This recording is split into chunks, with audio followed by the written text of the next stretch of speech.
నువ్వు పెద్ద అయ్యాక ఏమవుతావమ్మా? ఐఏఎస్ ఆఫీసర్ని అవుతాను సార్.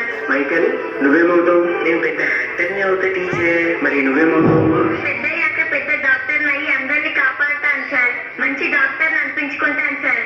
ఇదే నా లక్ష్యం. నాకు కోల్కతా మెడికల్ కాలేజ్లోని సీట్ వచ్చింది. నా కూతురు డాక్టర్ అవుతుందంటే నాకు చాలా గర్వంగా ఉందమ్మా. ఇప్పటి వరకు నా ఆశయం కోసం కష్టపడ్డాను. ఇకపై నా దేశంలో నా ప్రజల కోసం కష్టపడతాను, సేవ చేస్తాను. నన్ను ఆశీర్వదించండి అన్న.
నేను ఇంకా సీనియర్ కాదరా, జూనియర్ని.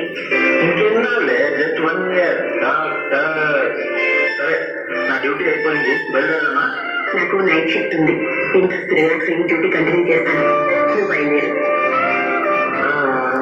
బాయ్.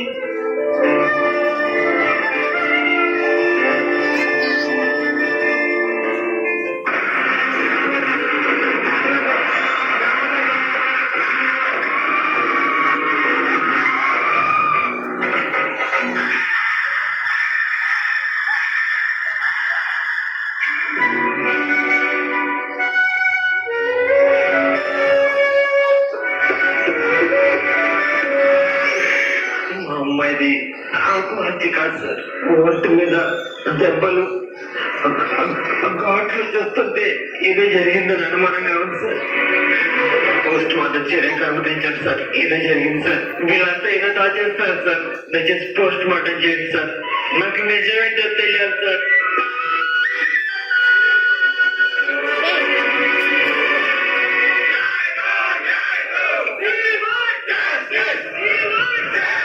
ఇంత జరిగిన తరువాత ఆత్మ శాంతిస్తుందా? పర్యవసానం ఏం కోరుకుంటుంది?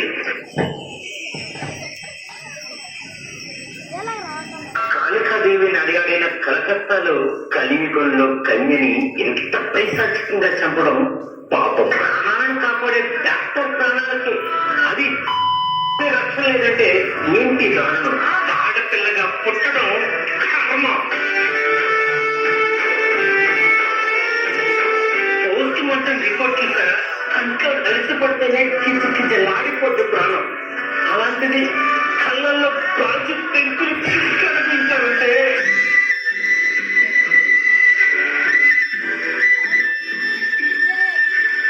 ఎంత నరకం చేస్తుంటారు సార్. మాట బయటికి రాకుండా గొంతు నిలుగుతే గొంతులో ఎముక విరిగిపోయినట్ట.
నెలకి చనిపోతున్నారు సార్.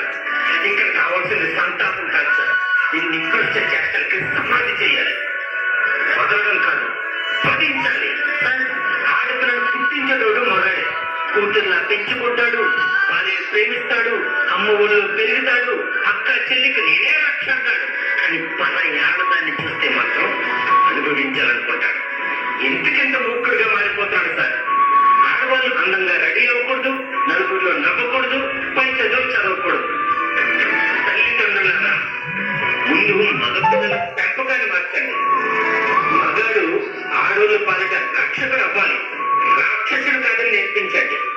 ఆడది నీలాంటి మనిషి ఎలా అని నూరిపోయండి. ఆలోచన విధానాన్ని మార్చండి. మీ అమ్మ కూడా ఒకప్పుడు అమ్మ ఎలా అని చెప్పండి. ఈ తప్పుడు కాబోలండి.